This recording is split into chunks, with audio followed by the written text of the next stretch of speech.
রাজ্যের মন্ত্রী, একজন মন্ত্রী এক বিজেপি প্রার্থীকে লক্ষ্য করে কি বলছেন, হেরো মাল। এটা কেউ বলে? আর এটা কোথায় বলছেন? নির্বাচনের প্রচারের সময়। হেরো মাল একটা মহিলা প্রার্থীকে দিকে, আমাদের মানে প্রাক্তন প্রার্থী, লোকসভার প্রার্থী।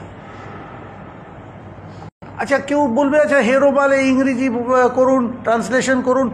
আমরা সব জানি বাংলায়, আমাদের চলতি ভাষায় এটা এই বলার অর্থ কি হয়। শুধু ট্রান্সলেট করলে আপনি অর্থ কিন্তু পাবেন, স্টাফ, আইটেম, হোয়াটএভার। কিন্তু আমরা সব জানি এটা অ্যাকচুয়ালি এটা ছোট করে দেওয়া, এটা হচ্ছে একটা খিস্তি। এটা কেউ বলে নাই।